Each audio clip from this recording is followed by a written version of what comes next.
Welcome back to the Ishan S. Show. It's so good to have you back on. So for today's episode, I'm not talking about the news or anything. Instead, I am sharing my 1 hour-long conversation with Democratic Party activist and social media influencer Liz Minnella.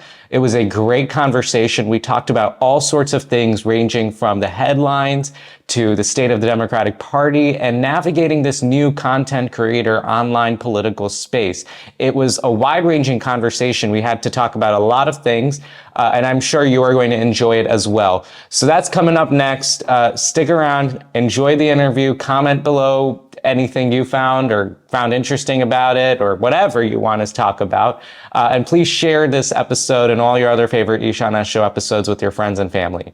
My interview with Liz Minnella is right now.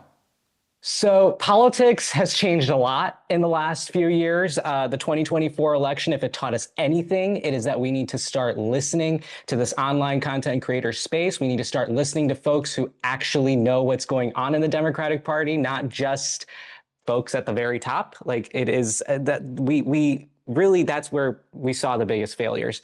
And so my guest for today's episode is a leader in that space. She has made her voice very well known in Illinois politics and also national politics, and has built a name for herself on social media as well as an activist in Democratic politics with thousands of followers across Instagram and TikTok. Joining me today to talk about the state of the Democratic Party, the headlines, and this content creator space online, and a lot more, I am joined by Liz Minnella. Liz, thank you so much for joining us here on the Ishan S. Show today. Thank you so much. Thanks for having me. I'm so thrilled to be here. Of course. But before we get into our conversation here, why don't you take a couple of minutes to introduce yourself to my audience? Absolutely. So my name is Liz. I live in Wilmette. I grew up here, moved to the East Coast, and then moved back here with my family a couple of years ago. I started as a content creator in 2022 following the Uvalde shooting and the fall of Roe. I felt like I was posting a lot online, but my account was private, and I wanted to tag politicians. I wanted to share people's content and have a wider audience, and that kind of turned into making my own content. And what I found early on was how important these influencers are and how powerful they can be in passing actual laws. I worked with several political influencers to pull in lifestyle influencers to pass the Bipartisan Safer Communities Act and get the message out to key districts, key senators that we needed to sponsor that legislation. And then just a few weeks after that bill was signed into law, there was a shooting in Highland Park, and it was a few minutes from my hometown. I had friends at that parade. It hit me very, very deeply. That was, a very dark summer of a lot of gun violence, and it felt like people could no longer stay silent. I felt that way very, very, very deeply. And I made a video about passing an Illinois assault weapons ban. I told people how they could get involved and how we could pass this piece of legislation. And I sent it to a lot of lifestyle creators in the Chicagoland area. It went really viral, and it earned me a seat at the table of the people who were working to pass an Illinois assault weapons ban. And we worked really hard for 7 months. We did phone banks, we used social media, we met with lawmakers, and we passed that bill into law at the beginning of 2023. And then I began kind of turning my sights to the broader Democratic Party and some of the issues that I was really seeing going into the next big election was that we were way behind where the right wing was. I was watching these trad wives and these maha mommies, before that was even a thing, have these huge platforms and these huge audiences. And I saw real persuasion happening online. And I didn't see that on the Democratic side. And I didn't see the kind of investment that the right was making in their influencers on our side. So I set out to try to change that. I spoke at conferences that, the professionals and people working in democratic communications and the DNC were attending. I started using my audience to fundraise, and that kind of got me in more and more rooms and have a seat at more and more tables. And all along, I was kind of beating this drum that we're fundamentally missing the mark for the 2024 election. But I felt strongly that we still just had to do anything that we could to help. So I organized the big White Women Answer the Call when there was the change at the top of the ticket. I raised $11 million. I organize big door knocking trips and groups of people to use their platforms or use their sphere of influence to impact the election. And it wasn't enough. We really fell short. And so after the election, I kind of took a hard look and said, I'm so desperate for these things to change.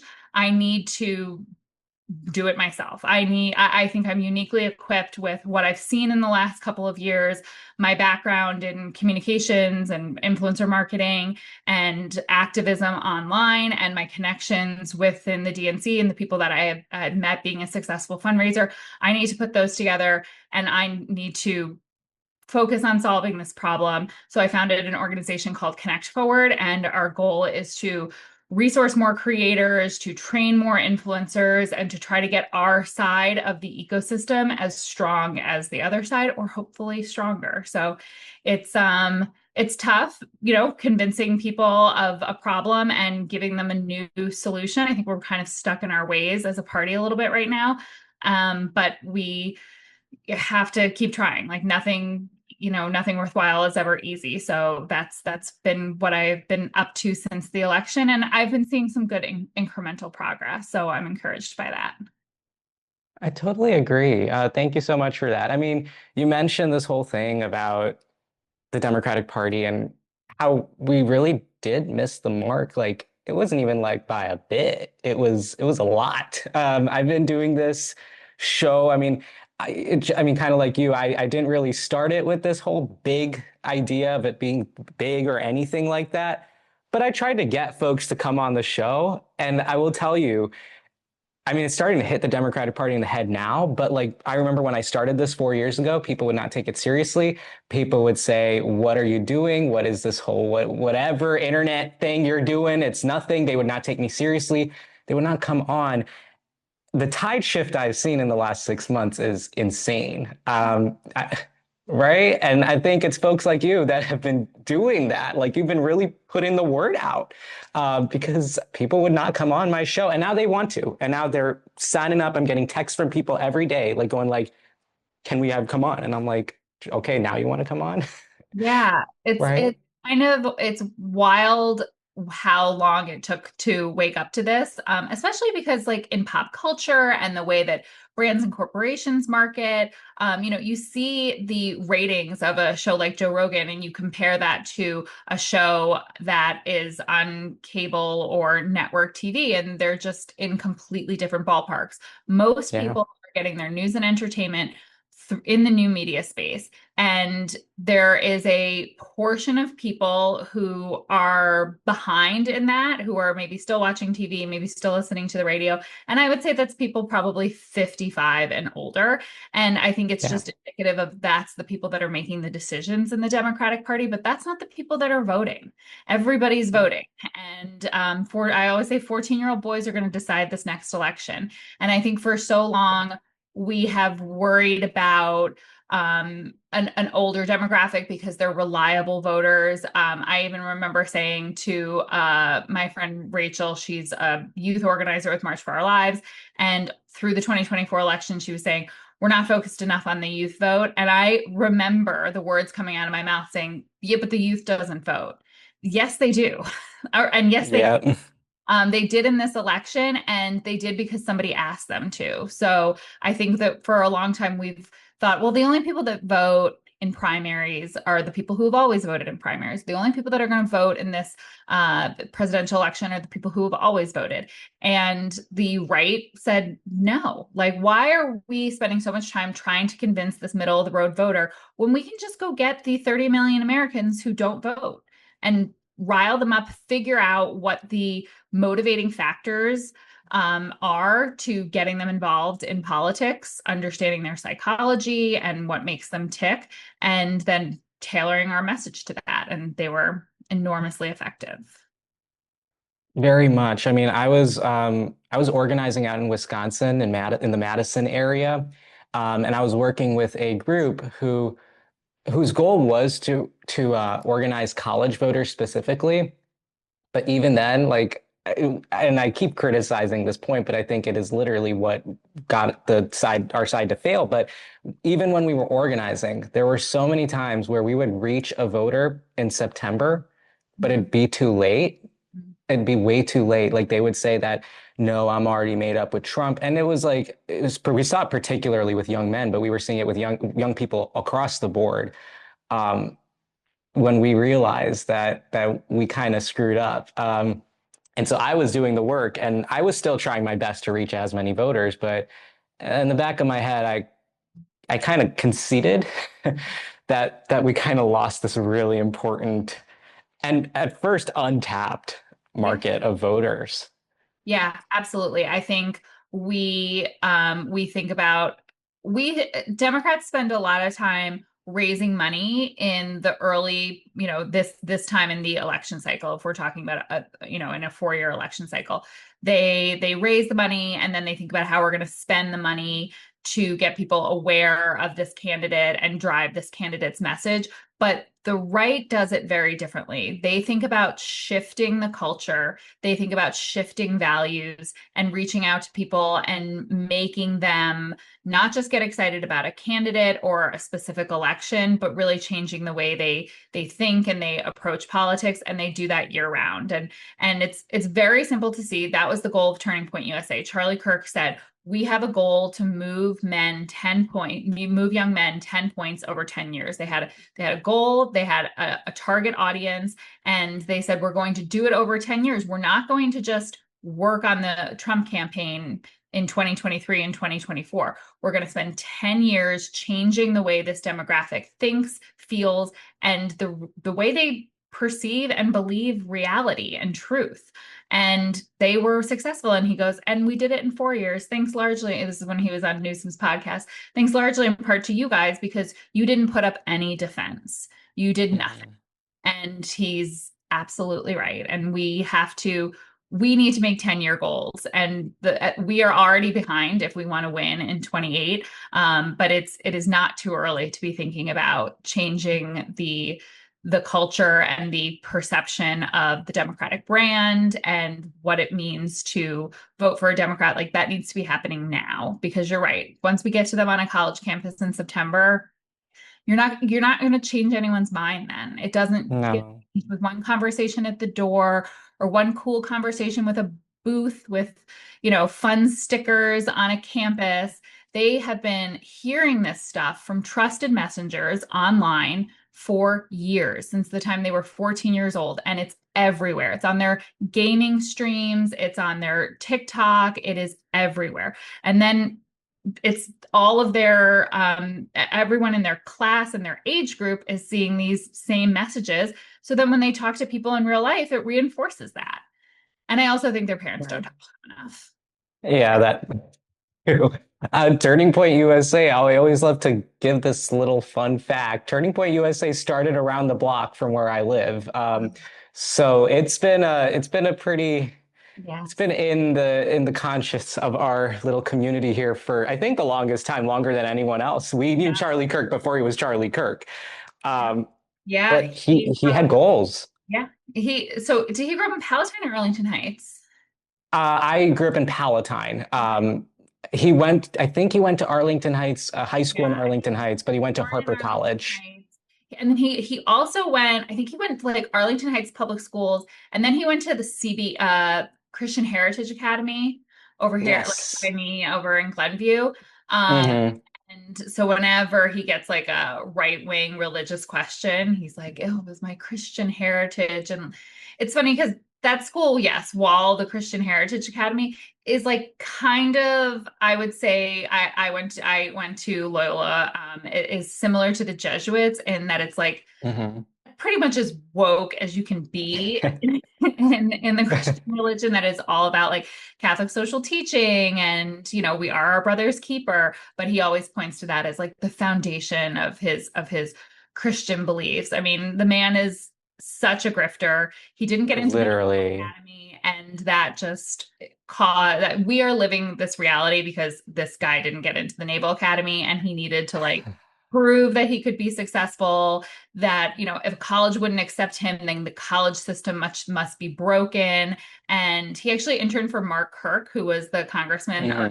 or no relation, but so who again is a very centrist Republican. Um, Yeah. but he, yeah, just started getting more and more radicalized. And I think the right found the right vehicle to invest in. So he started with folding tables on college campuses, debating people, not talking about, not rah for a certain candidate or make sure you're registered to vote. It was about debating people. And Yeah. come and watch the debate, and then he would stream it on YouTube. And they loved this, like, owning the libs. They loved this assertion of power, and they loved the fact that he was saying things that, especially on college campuses, were considered very taboo, racist, sexist, what have you, taking away people's rights. And it was enormously effective. And as he started getting more and more popular, the right wing money is really willing to make small bets on people, small in the realm of a couple $1,000,000. So he, by Yeah. about 2014, was getting a couple $1,000,000 a year, and that's enough to scale an idea and scale an army that's going to convince a lot of people. And by 2021, 2022, he was up to $80 million a year. Yeah. And It's insane. It's insane. But but when I, right, but when I see the thing, I saw this in an interview the other day. He has become such a big thought leader in the party, but like so many folks have, and it's people in this new media space that have.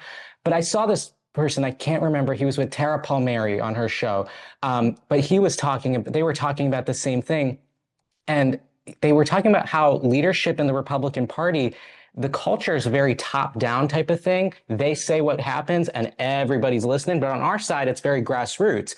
And like, and it's the thing you were just talking about, like it's a bunch of people who are fundraising in our party, but then like they aren't listening to us. And I think about it with all sorts of issues. The most recent examples, like with Zoran Mamdani in New York City, like I, why aren't, I mean, obviously no one has those types of answers, but I want to get your thoughts on this. Like why do Democratic Party leaders have such a weird complex about like not listening to the grassroots? That's what the right does.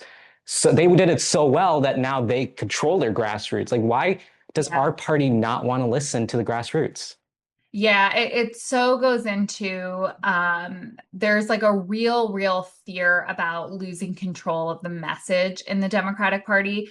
And Chris Hayes wrote a great book recently called The Siren's Call. And his thesis Hmm. is that attention is the greatest resource of the 21st century. And if you understand how to get attention and hold attention and breed more attention, then you are going to go far, because our so many different competing factors for our attention, and attention is the way you make money. Yeah. And it's no longer building things or making something. And he said that, these people were afraid to go on your show, or people are afraid to engage with new media because they feel like they don't have control over the message. They're not controlled by a parent company. And so you pretty much know this show is going to stay within these lines. Or even if it doesn't, they don't feel like if they have one segment on the Joy Reid show and then the next segment is something that they don't agree with or doesn't fit into their platform, like they don't feel that they're co-signing that segment. But when they interact with an influencer and they embrace this new media, they get very concerned about releasing the message. And, oh, what if somebody says something that I disagree with? What if they say something about Gaza that I don't agree with right after I'm on there? Hmm.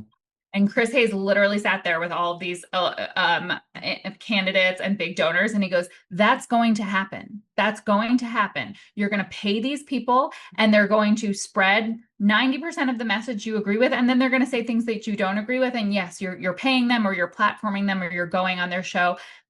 You have to deal with that. Like we have to like release some control of the message and allow the things that are really resonating with people to get out there and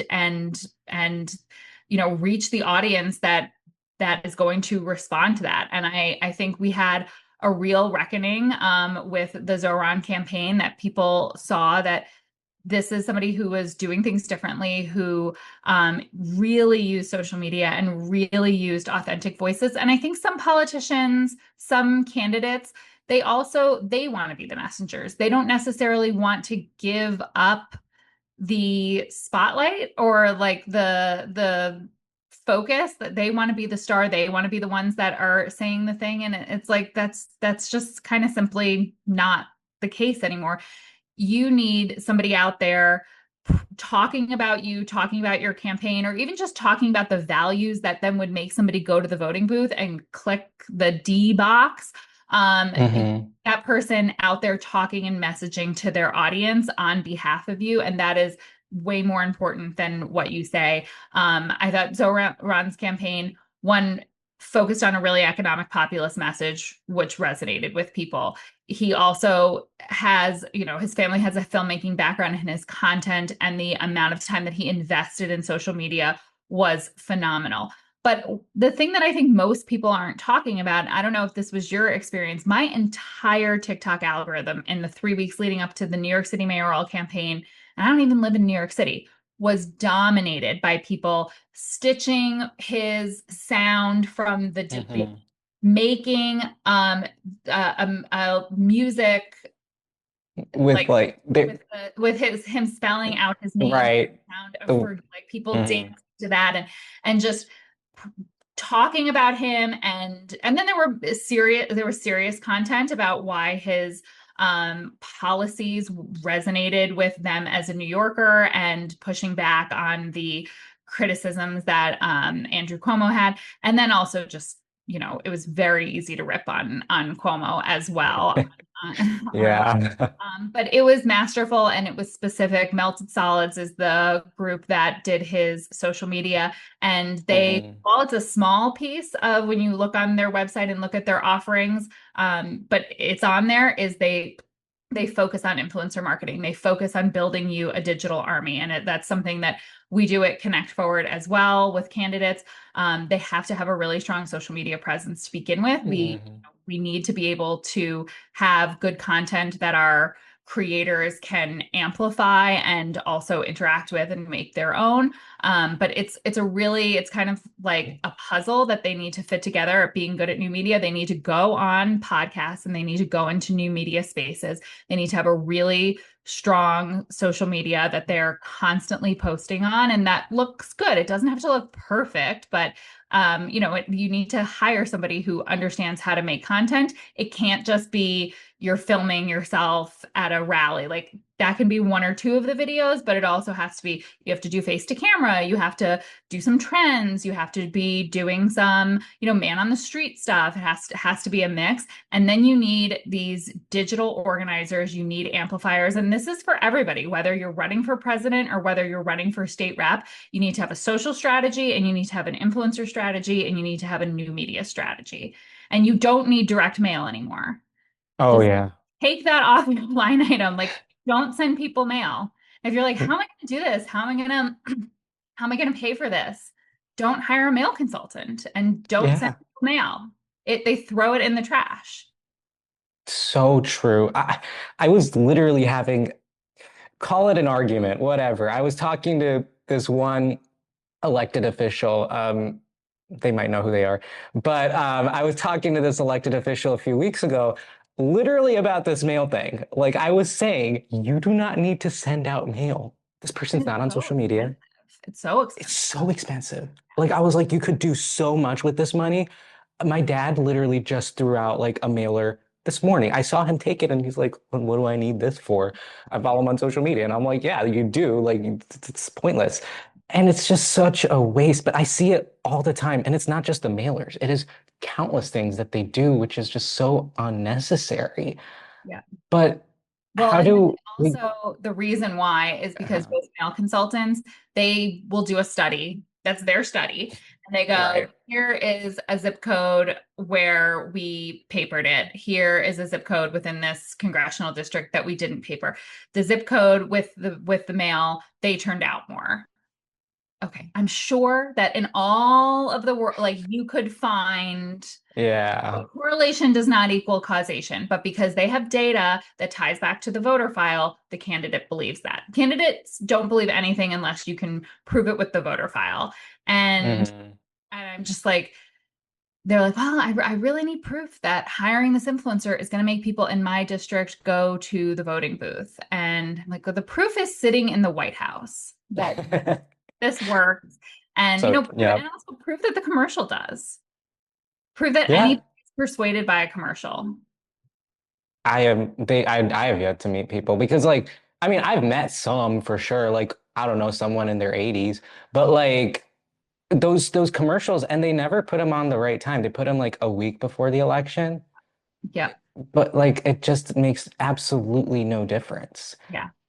I do believe if I have one traditional voter persuasion method that I think works at the local level, I'm not so sure that it works at the presidential level. But I think door knocking, and I think a great example of Hmm. that is our mutual friend and buddy Nabila Syed, who was the Yeah, person elected to the Illinois General Assembly. She's close to you. Her district covers Palatine, and she knocked every single door in her district multiple times. And she yeah, spent months going and hearing voters' needs and concerns. And she became a friend to every single person in that community. And that, like, so I think at that level, you don't send them a mailer with her face on it. She needs to go to the door. And if you yeah. want to win at the local level, you get a scooter like Nabila and you scoot your way around and you talk to every single voter.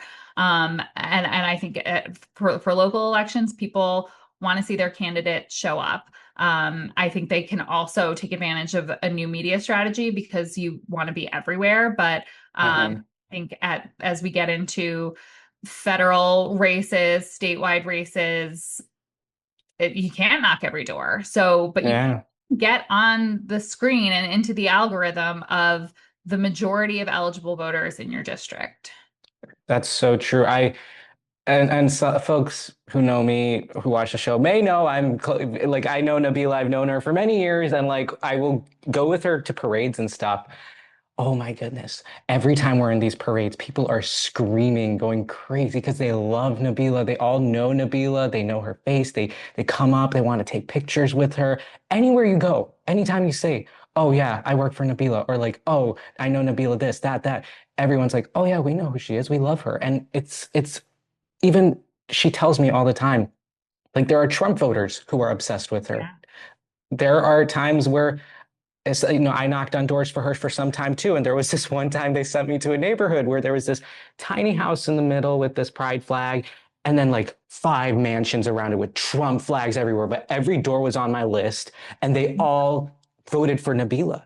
And I was like, "Are you?" I texted the person. I'm like, "Are you sure you want me knocking on these doors?" And they're like, "Does it say they voted for him?" And then I knocked on each one. And they didn't know I was with Nabila at first. I told them I was with Nabila, and they enthusiastically, it was the most enthusiastic conversation I've had.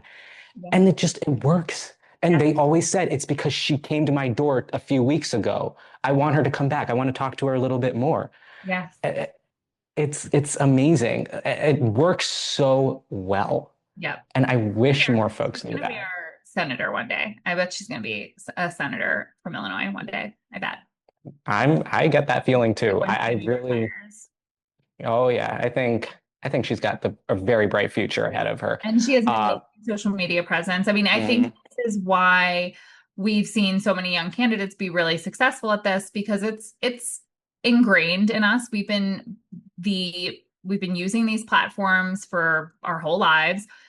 We've been the subject, and in many cases, like in my case, when I worked in influencer marketing, we've been the subject and the driver of persuasion online, and we just kind of we get it. We get the language. I always say that we are new media natives and people older than us are new media immigrants. And it doesn't mean they can't be good at it. Like, I actually think Yeah, he is good. I think Elizabeth Warren is good. Like, I think yeah. just understanding the level of authenticity that you need to bring to it, the level of talking to people as if you were having a personal conversation at the doors, like exactly Mhm.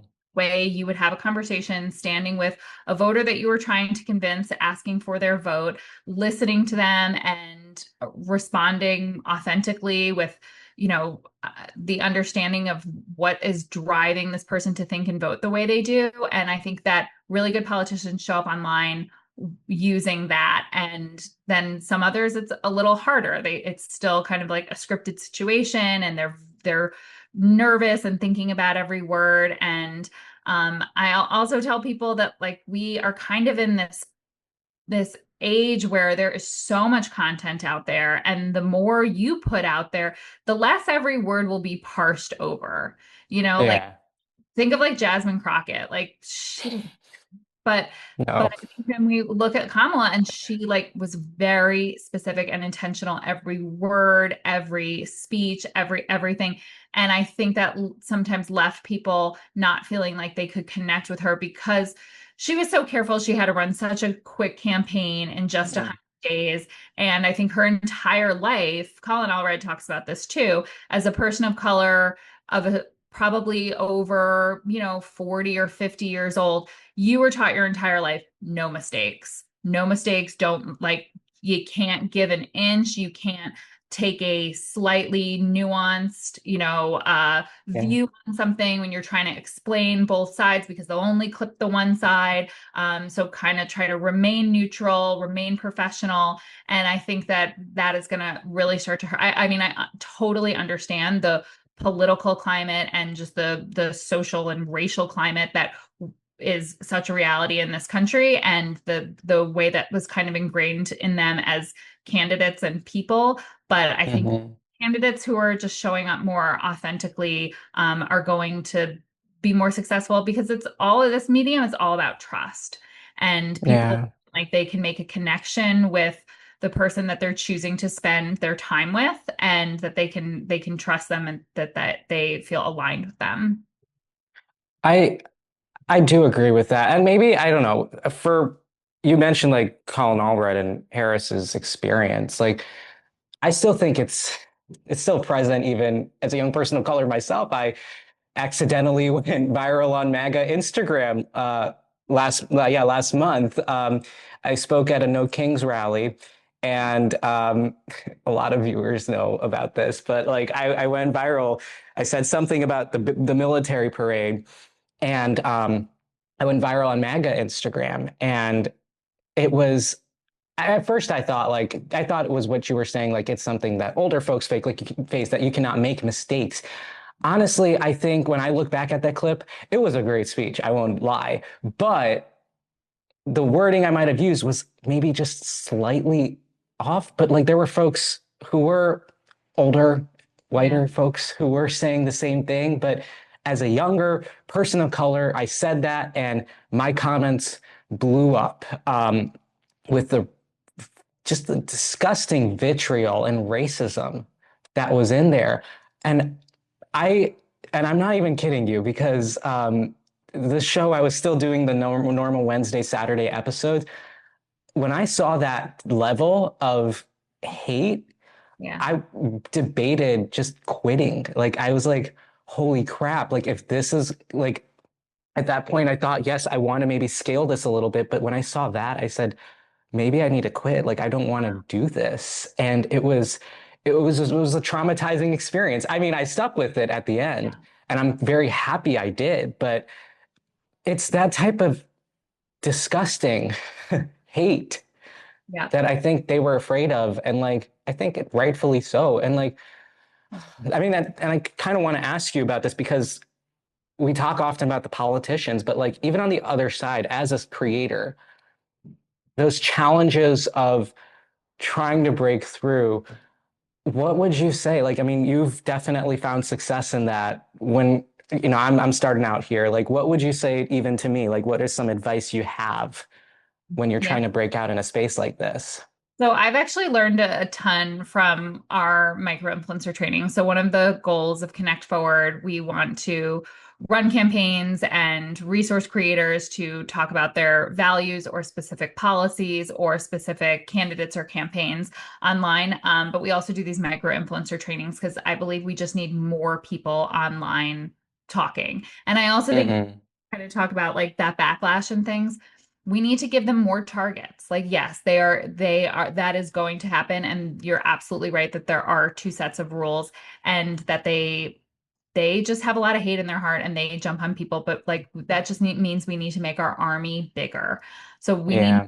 people doing this. It's also, as we hear people say, like we need the Joe Rogan of the left, the way we get that wired chart with like the bubbles of the big new media voices on the right versus the left, the way we get bigger bubbles is by having more smaller blue bubbles. Those were the creators with like smaller audiences that were on this wired chart. You can Google like wired new media chart, and a lot of people are familiar with it.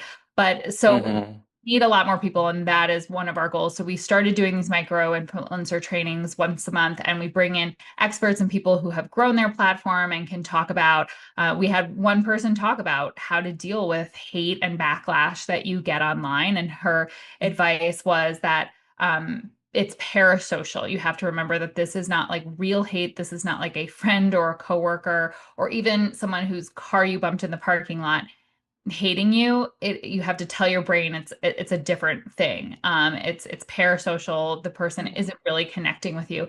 And so the flip side of that was you cannot get emotionally affected by parasocial hate or parasocial love, because then when you start to get bigger and people tell, oh, you're so great, and things like they actually are, they don't know you, they know this version of you. And so she said Yeah. she would make videos and some celebrity like Heather McMahon would reach out to her and tell her how smart and funny and great she was, and then she would do something else and Heather McMahon would be mad at her, and she's like, what, Heather?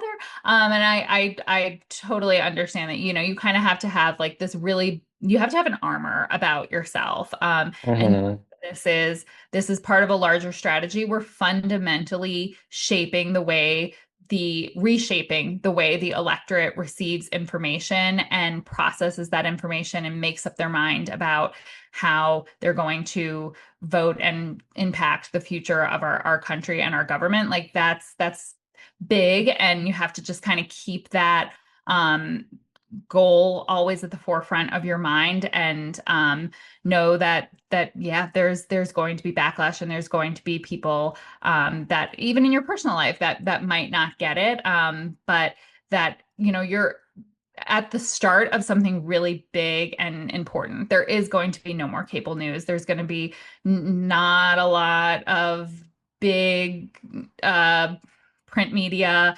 This type of journalism and this type of political messaging is how people are going to interact with information.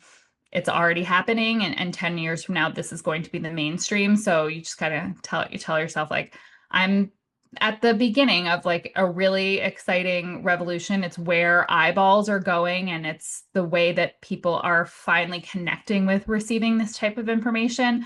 And really like see the big picture. This is a long game. It's not just about the incremental progress year over year. And then I think the best thing that we can do to kind of make this growing period easier is connect with each other. So another big thing that we do is put these different creators into groups based on where they live, what their niche area is, and they have this community where they talk to each other, they share resources.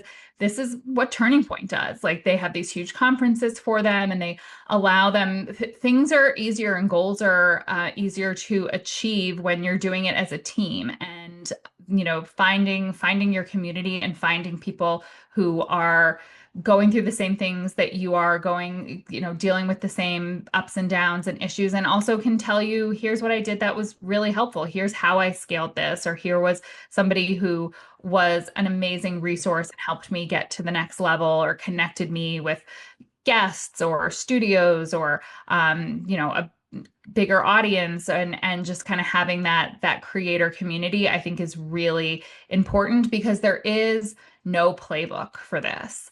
Um, Yeah. Especially as we're trying to grow the infrastructure for this. Like we can look kind of at what they're doing on the right, but we also don't really want to copy that. We don't want a turning point of the left. And we would never, I think we kind of touched on this earlier, we'd be terrible at that as Democrats. We don't like to listen to one person. We don't like to listen to Hmm. messaging. Like We're big tent, but we're a decentralized network. We still Yeah. connected, but we don't need. I often heard after the election, they were like, well, we just need like, talking points. Like the DNC needs to give talking points, or there needs to be like a daily thing that everybody looks at so they're saying the same things. I'm like, no one is going to do that. People are going to, that's the internet is the talking point, right? Like you sign up, Yeah. everybody is talking about the Epstein files right now. First of all, it's really important. It's making MAGA go crazy. And so then as a creator, you don't need to receive an email that says talking points today or talk about the Epstein files. Like, first of all, it's getting Yeah. views. That it's resonating with your audience. That it's a big story. You see that other creators are covering it and you see how they're covering it. And then you make your own talking points. But just having that place to, bounce things off of each other. I see a lot in these creator chats of people saying, okay, I posted this and it's not getting a lot of traction. Could people share it? I hosted a fundraiser yesterday and reached out to a bunch of, at every level, micro influencers, larger influencers, big influencers that I know that every time they post something of mine, it gets a ton of clicks and asking like, hey, can you help me out and post this? And it's a great community. I think people are really supportive.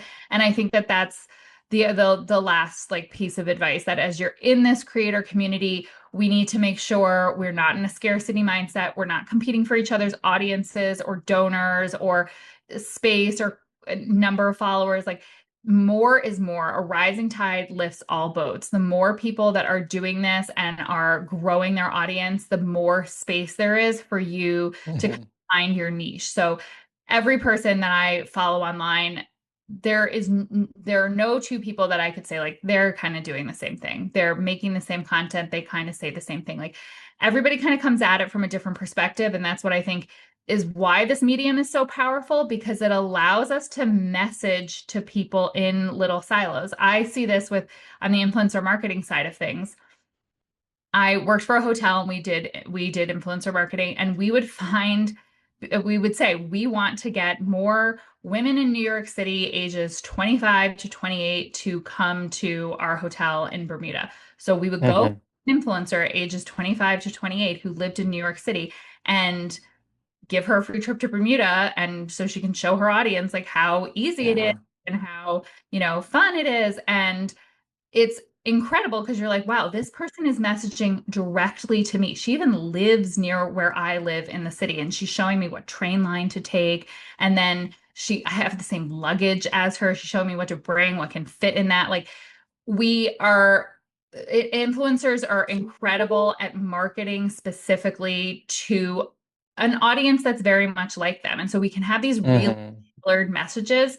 So, you kind of really have to just find your niche as a creator and as someone in the space, and find your audience. And there is going to be people who want to message to that specific audience. And that's why this is so powerful, because it isn't just a commercial for Cheerios that, has like some older guy eating his like that doesn't resonate with Yeah. me. There's a mom this close away from my screen who's like, I started feeding my kid Cheerios and there's no more fights at the breakfast table. And she's saying pain points in her life that are the same pain points in my life. And she's telling me exactly where to get them and then how she used the coupon to get something else. I'm like, oh, there's like 8 things in that really resonate with me. And it's more effective marketing. Brands get it.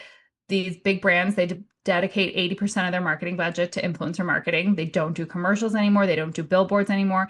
Everybody who works in that space, like the commercial ad space, is all out of a job, and they're all moving over and trying to get jobs in creative agencies working with influencers.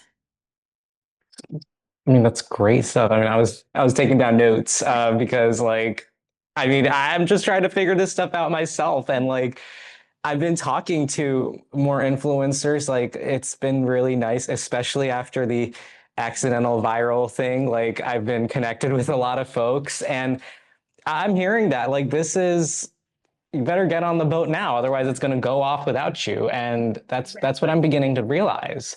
And they're an Um, incredible resource when something like yeah. that happens. So after I did answer the call last year, one of our creators, she's Miss Frazzled. She's like the most beloved Oh yeah. influencer. She's an education influencer.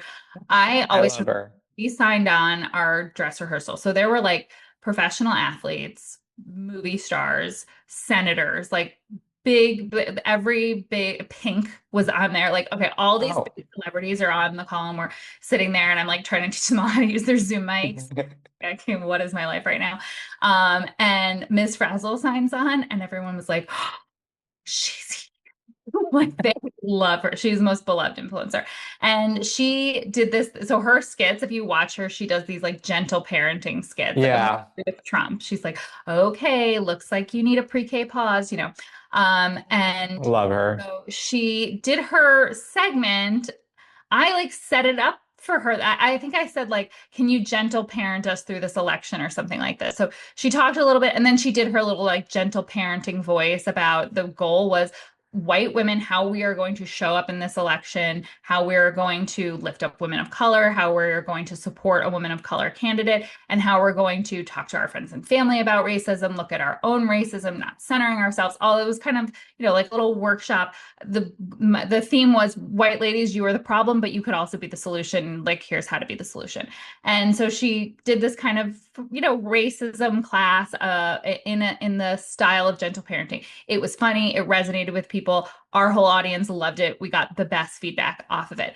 Somehow it started going viral on right-wing Twitter and Elon Hmm. subtweeted it and she was getting death threats. And they were so mad because they were like, she's talking down to us. We're like, she's not talking Yes. to you. She's talking to us. And we know it's a joke. And we also don't get like our panties in a twist anytime somebody talks down to They're us. so snowflakes. They really They are. called us that. They really don't like when we call them stupid. Or Yeah, they really don't. they get really upset about that. And I'm just kind of like, I don't know. I think it's a confidence thing. When somebody calls me stupid, I'm like, well, I got into college. I got through 4 years. I did better than my husband on the LSATs and didn't go to lot. Like I like things that I'm like, you might think I'm stupid or maybe I missed something, but it doesn't like break me the way it breaks them. So anyway, it was really, really bad. The FBI got involved, but because Oh. of the community of creators and women, there were Shannon Watts, who's the founder of Moms Demand Action, who had dealt with Mhm. this type of violation of your physical and personal safety and family Right. members getting doxxed and all this stuff. She had the whole team. She had the crisis PR people. She had she was like, here's what you need to do, and I can help you. And yeah, and then so it resulted in the FBI getting involved. They traced the 11 death threats back to one guy, and they Mm. with his mom and told him he's going to go to prison. He needs to knock this off, and it stopped. So, but that's the best thing about this community is this is not easy work, and sometimes it is Yeah. really scary and can feel dangerous. I think that's another thing we tell creators is it can feel scary. I think for the most part, we are safe. There are many people in this country that aren't, but you right now are safe sharing your views online, but it can feel scary. That's very real. And, you need your community to help you and support you and then give you like real resources when it does cross the line. I think like 2 death threats is okay, but I would recommend escalating when it gets to 3 or more. Okay. I was at 3 Okay. after that incident, but There he is. I That's scary. 3 and then I had my friends, they did a little bit of research for me. Then they Yeah. found a guy in Maine, Yeah. a guy in Texas, and then we were kind of like, Are they really? Yeah. Yeah. yeah. When I started, my first kind of viral video was about the Uh-huh. weapons ban and the 2A people, the Second Amendment people are absolutely crazy. They just, I mean, they love guns, so they love a death. Yeah. That Right? is their modus operandi of power is Hmm. guns and killing. Like it literally gets them off. And seriously. It's And crazy. so I had that a little bit in the beginning, but when I did that, I was living in New Jersey at the time and I was talking about an Illinois assault weapons ban. So they, for the most part, were here and I was there and I was like, they're not really going to come to New Jersey. And I think it was only two, I think I only got 2 death threats. Uh-huh. But, like finding everything, it's very easy to find out a lot about people online. I recently I made a reel about like the flag and patriotism and how we can be Hmm. patriotic, but in a liberal way. And Oh yeah, I saw that. yeah. And I use this Toby Keith song. Ironically, a lot of people don't understand irony about like, we'll put a boot in your ass, it's the American way. And I got this message from this kid who was like 16 or 17 years old that was like, don't ever fucking use Toby Keith in your stupid liberal reels ever again. And then he said something else, you absolute baron. I don't know what that means. I had to Google it. If any Gen Z people can tell me what a baron. And then it was like kind of vaguely threatening after that.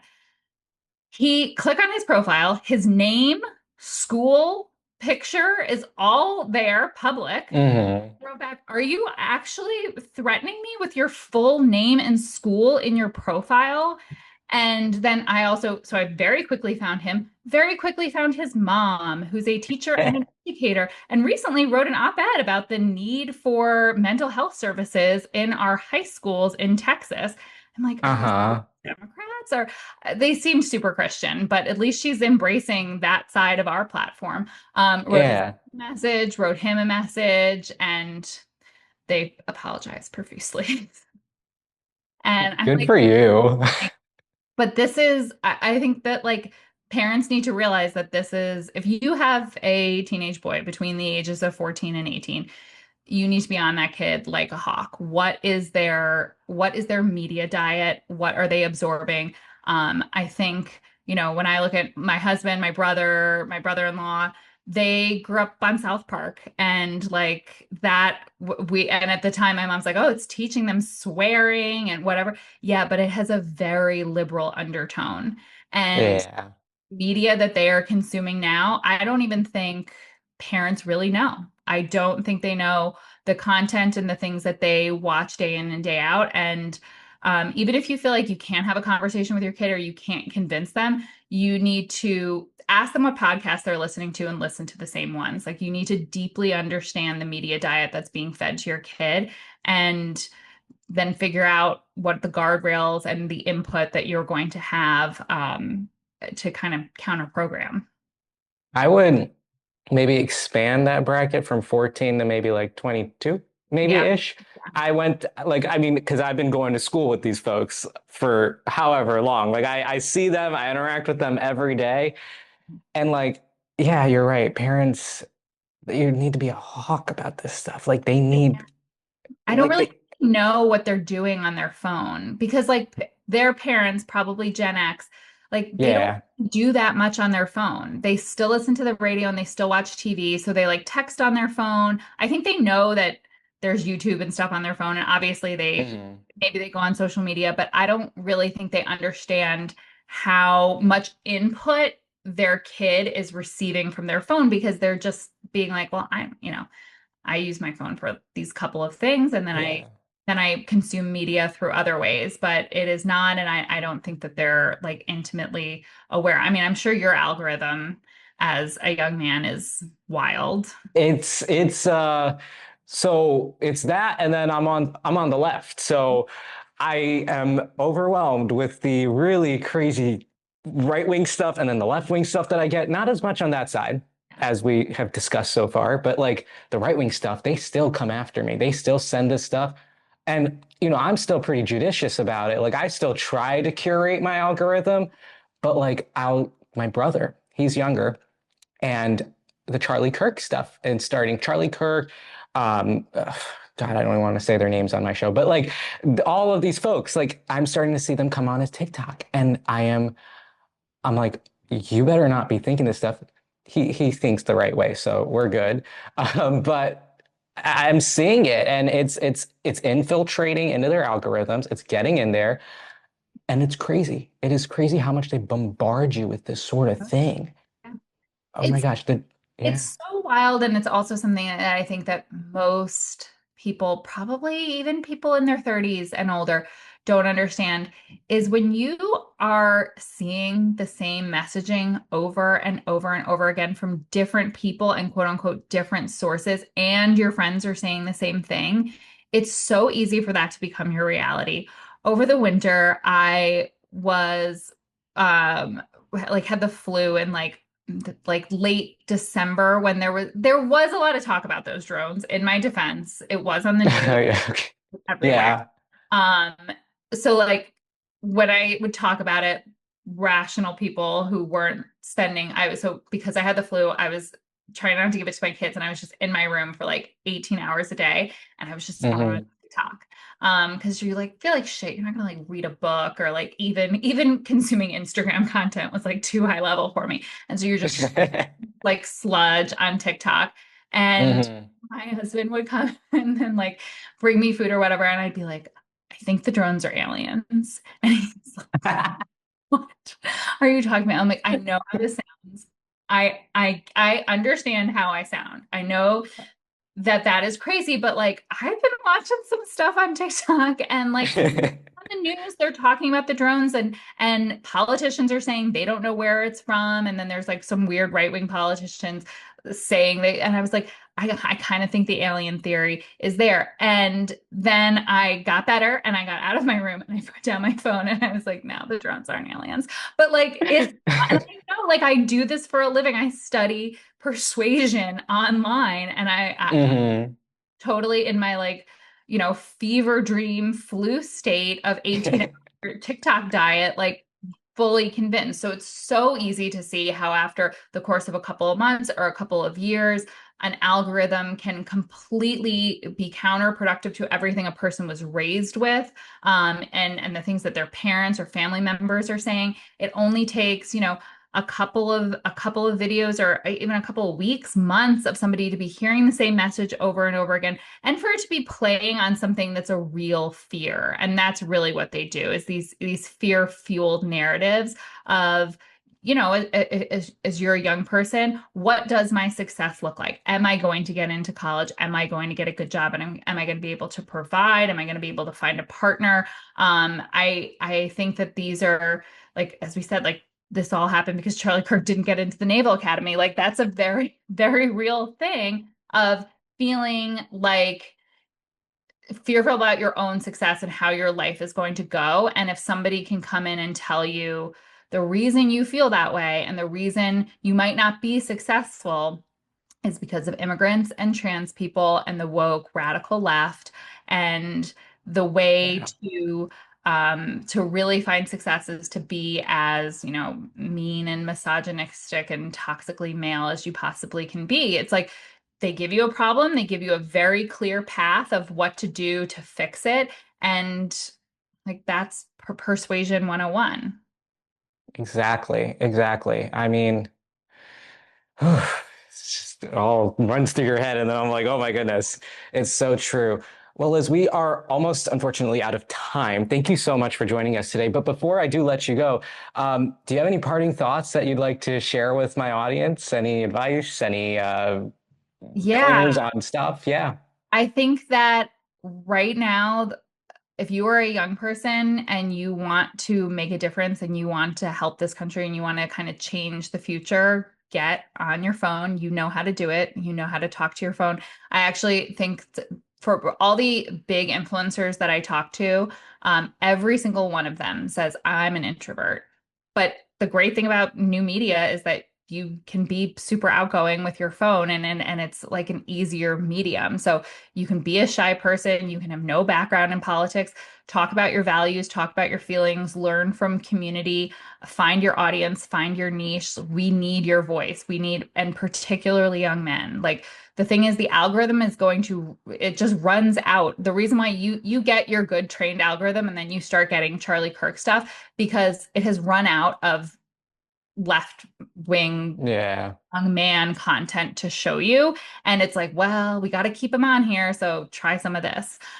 So the more we can compete with the digital library that they have amassed of content, and the more we can build up our army, particularly among the demographics that we're losing, which is rural voters, which is young men, which is non-college educated women. If you fall into one of those groups, we need you to speak to these audiences and just share your values. Like, why does this stuff bother you? why are you a Democrat, and what solutions do you see? Like, just share authentically, as I was talking about, that the reason why a mom is going to resonate with me with that Cheerio commercials is because she's going to talk about the pain points that I feel in my life and the solutions that this product or this idea or this party can provide. So just share your experience. We need your voice.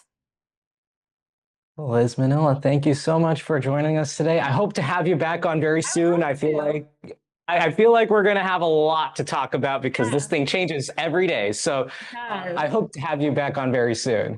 I would love that. I always say anyone who can tell you what this is going to look like in a year or 2 years is lying to you. We don't know. We just have to build some infrastructure and stay malleable and keep doing it. Keep doing this show. It's great to be here.